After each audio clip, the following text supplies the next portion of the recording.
안녕하십니까. 2월 7일 금요일 말씀 묵상 함께 시작하겠습니다. 주님께서 오늘도 우리와 함께 하시고 우리를 지켜주시고 주님을 향한 마음을 온전하게 바로가질 수 있도록 도와주시기를 간절히 기도합니다. 오늘 본문은 마가복음 2장 1절에서부터 12절까지 말씀이고요. 통독할 말씀은 레위기 22장과 23장입니다. 오늘 본문에서는 지붕을 뚫고 내려오는 중풍병자를 예수님께서 고치시는 이야기를 볼 수 있는데요. 이 메시지가 사실은 우리가 현실 세계에서, 현실 교회에서 신앙생활 하는 것에 굉장히 중요한 인사이트를 줍니다. 먼저 말씀을 보시고 묵상 이어나가도록 하겠습니다. 수일 후에 예수께서 다시 가버나움에 들어가시니 집에 계시다는 소문이 들린지라 많은 사람이 모여서 문 앞까지도 들어설 자리가 없게 되었는데 예수께서 그들에게 도를 말씀하시더니 사람들이 한 중풍병자를 4사람에게 메워가지고 예수께로 올세 무리들 때문에 예수께 데려갈 수 없으므로 그 계신 곳의 지붕을 뜯어 구멍을 내고 중풍병자가 누운 상을 달아내리니 예수께서 그들의 믿음을 보시고 중풍병자에게 이르시되 작은 자야, 내 죄사함을 받았느니라. 어떤 서기관들이 거기 앉아서 마음에 생각하기를 이 사람이 어찌 이렇게 말하는가? 신성 모독이로다. 오직 하나님 한 분 외에는 누가 능히 죄를 사하겠느냐? 그들이 속으로 이렇게 생각하는 줄을 예수께서 곧 중심에 아시고 어찌하여 이것을 마음에 생각하느냐? 중풍병자에게 네 죄사함을 받았느니라 하는 말과 일어나 네 상을 가지고 걸어가라 하는 말 중에서 어느 것이 쉽겠느냐? 그러나 인자가 땅에서 죄를 사하는 권세가 있는 줄을 너희로 알게 하려 하노라. 하시고 중풍병자에게 말씀하시되 내가 네게 이르노니 일어나 네 상을 가지고 집으로 가라. 그가 일어나 곧 상을 가지고 모든 사람 앞에서 나가거늘 그들이 다 놀라 하나님께 영광을 돌리며 우리가 이런 일을 도무지 보지 못하였다.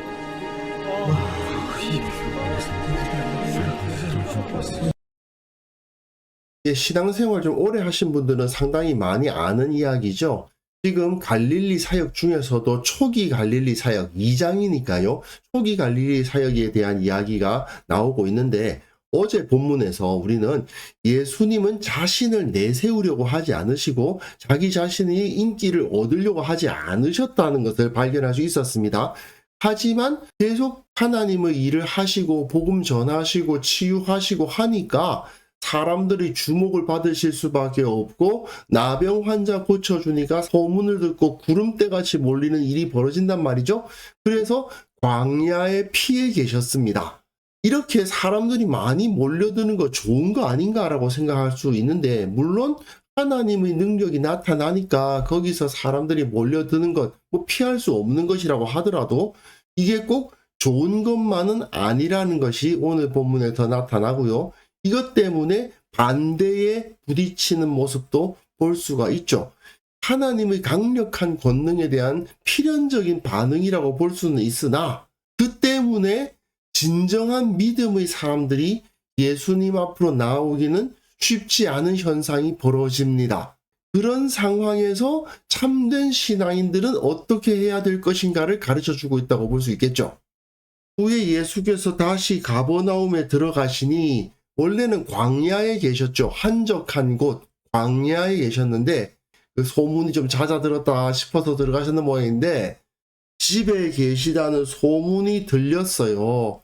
예수님을 사람들은 잊어버리지 않았습니다. 많은 사람이 모여서 문 앞까지도 들어설 자리가 없게 되었는데 예수께서 그들에게 도를 말씀하시더니 문 앞까지도 들어설 자리가 없을 정도로 꽉 차가지고 사람들이 예수님을 만나려고 하니까 예수님은 그런 상황에서도 자기 사명을 다하시죠. 예수님은 어떤 상황에서든 그 본질적 사역에서 떠나신 적이 없다는 것을 여기서 우리가 확인해야 되고요. 하지만 그 결과로 인해서 많은 사람들이 모이게 되었고 들어설 자리가 없을 정도가 되고 말았다라는 것을 우리가 기억하면서 다음 본문 보시면요.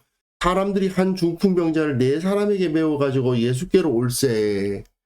중풍병자는 마비된 사람이죠. 그래서 몸을 움직이지 못하는 사람인데 네 사람이 이 사람을 메워가지고 예수님께 치유를 받으려고 왔는데 무리들 때문에 예수께 데려갈 수가 없습니다. 어떤 무리들입니까? 예수님을 반대하는 무리들입니까?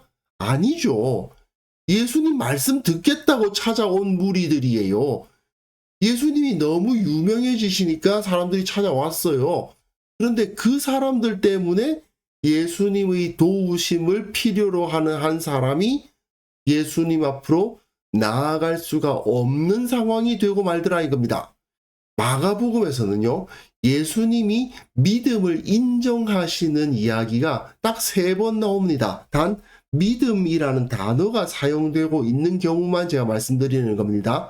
이 마가복음 2장의 중풍병자를 내리는 사람들의 모습하고 5장에 혈루병 여인이 있어요. 예수님이 혈루병 여인에게 딸아 내 믿음이 너를 구원하였다라는 평가를 해주시고, 그리고 10장에 가보시면 맹인으로서 거지였던 바디메오가 예수님께 다윗의 자손 예수여 나를 불쌍히 여기소서 막 소리를 지르니까 그 사람에게 내 믿음이 너를 구원하였느니라는 말씀을 해주셨어요. 믿음 1, 믿음 2, 믿음 3인데 이 3가지 모두 다 비슷한 상황이 눈앞에 벌어져요. 무엇이냐? 무리들 때문에 예수께 데려갈 수가 없고 큰 무리가 따라가며 에워싸 밀고 많은 사람들이 꾸짖어 잠잠하라 해요.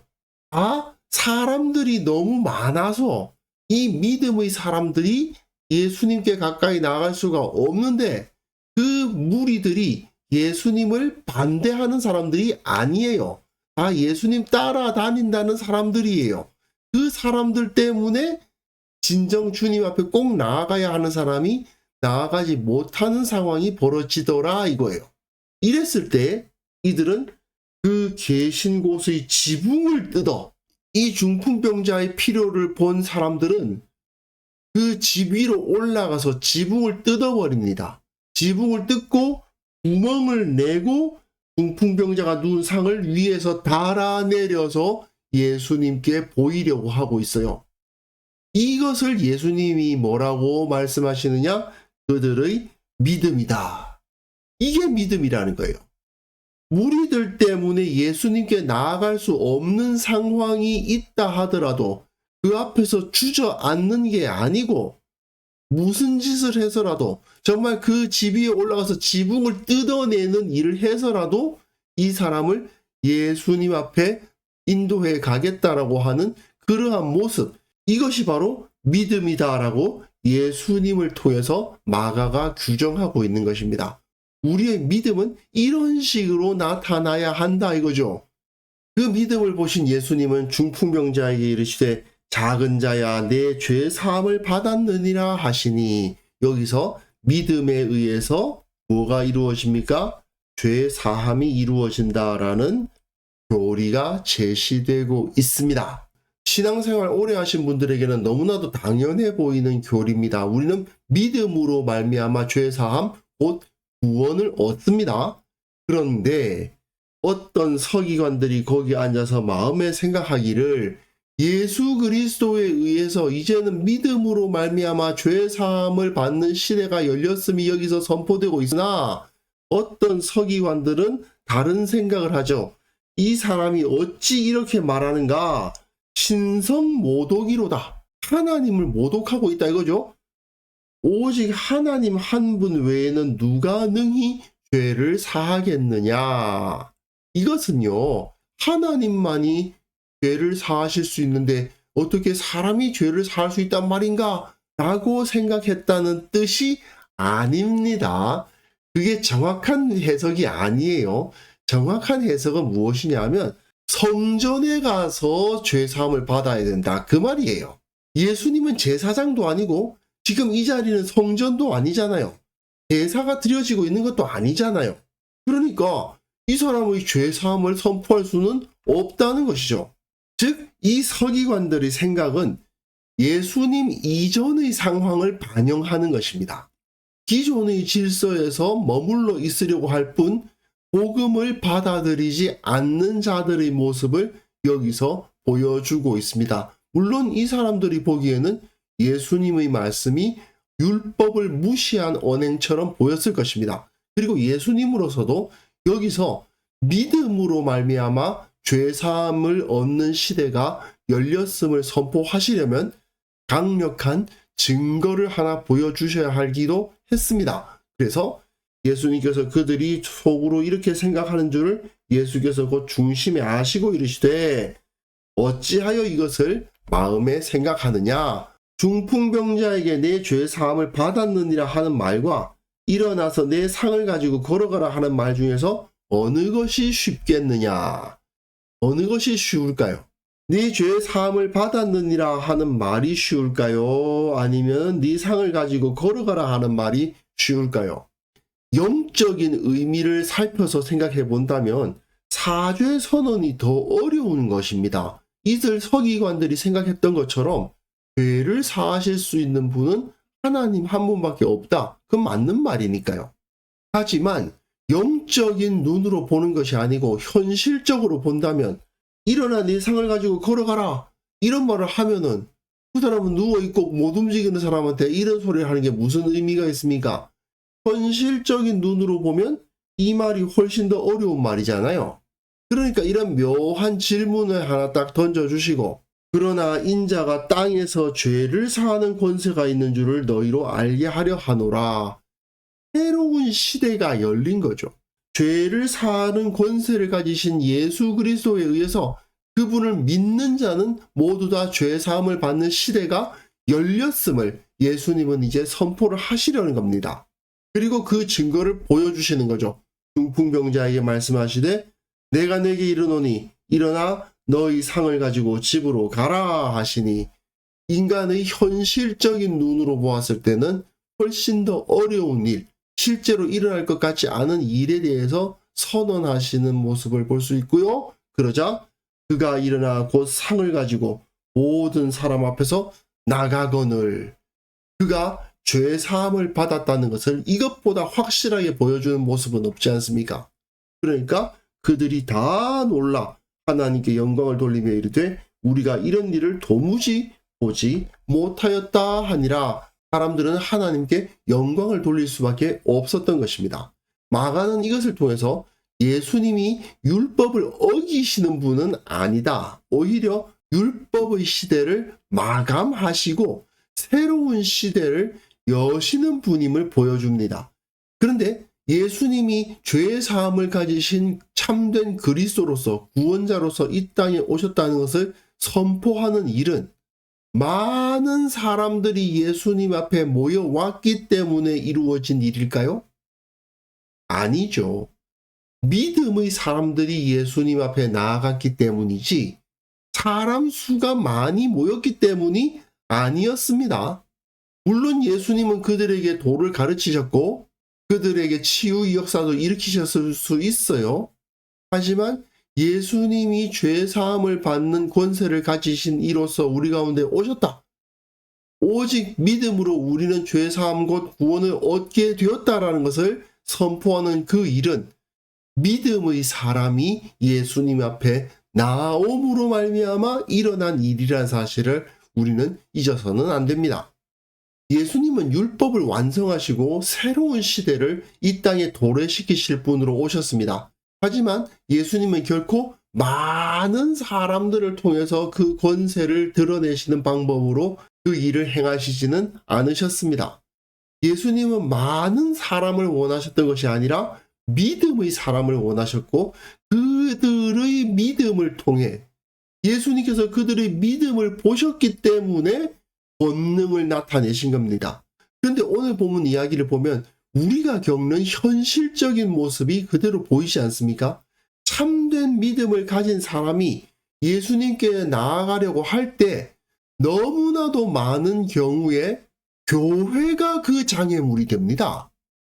이게 무슨 소리냐 싶지만 실제로 현실 교회 내에서 많은 사람들이 믿음의 갈등을 겪고 주님께로 나아가려고 할 때 오히려 마음에 낙심을 하는 일이 벌어지죠. 마치 너무 많은 사람들이 꽉 차 있어서 예수님 앞으로 나아가지 못했던 이 중풍병자를 메고 온 사람들처럼 많은 참된 믿음을 가진 사람들이 그 교회가 가지고 있는 여러 가지 부끄러운 모습과 여러 가지 장애물의 역할을 하는 제도 등등에 의해서 넘어지기도 하고 낙심하기도 하고 힘들어하기도 합니다. 이 너무나도 현실적이에요. 또 생각해보면 이렇게도 생각할 수 있죠. 지금 21세기 교회에만 그런 일이 있는 게 아니고 원래 영적인 싸움을 하는 사람들에게는 그런 일이 있을 수밖에 없다는 것도 우리가 기억을 해야 됩니다. 혹시 우리들 가운데 교회에서 낙심될 만한 일들 때문에 주님을 온전히 바라지 못하고 있는 상황에 처해 계신 분 계시다면 그거 우리가 싸워서 극복해야만 됩니다. 어떻게요? 지붕 위에 올라가서 지붕 뜯어야 돼요. 그게 믿음입니다. 예수님이 공생애를 하실 때부터 원래 영적인 세계에서는 그런 일은 있게 마련이었고요. 그 상황에서 지붕을 뜯어내는 모습을 가지든지 혈루증 여인처럼 사람들 사이를 막 비집고 들어가든지 바디메오처럼 고래고래 고함을 질러서 나를 불쌍히 여겨달라고 막 소리를 지르든지 어떤 수단과 방법을 써서라도 우리는 주님 앞으로 나아가야 되는 겁니다. 그랬을 때 그것이 예수님께 믿음으로 인정받고 주님으로부터 오는 그 복을 누릴 수 있다는 것을 우리는 또 한번 확인할 수 있었으면 좋겠습니다. 우리는 과연 어떤 모습을 가지고 있습니까? 진정한 믿음을 가지고 지붕을 뜯어낼 각오를 가지고 주님 앞에 나아가려고 하고 있는가? 아니면 그냥 다른 믿음의 사람들이 주님 앞에 나아가려고 하는데 그 앞에서 걸림돌 노릇이나 하고 있는가? 이거 반성해 봐야 됩니다. 그리고 아무리 내 눈앞에 신앙생활의 장애물이 있고 또 어처구니 없게도 교회가 그 장애물이 되는 그런 상황이 벌어진다 하더라도 우리는 벽을 타고 올라가서 지붕을 뜯어내서라도 주님 앞으로 이 사람을 보내겠다는 그 결단, 그러한 믿음, 그러한 신실함을 우리가 가질 수 있어야 되겠습니다. 그래서 이 시간 함께 기도하실 때에는요, 내가 오직 본질적인 신앙의 실천에 집중하게 하시고 우리 교회가 그 본질적이지 않은 일에 마음을 빼앗기지 않고 오직 주님을 닮고 주님 앞에 나아가는 공동체가 되게 하여 주옵소서. 함께 기도하는 시간 가졌으면 합니다.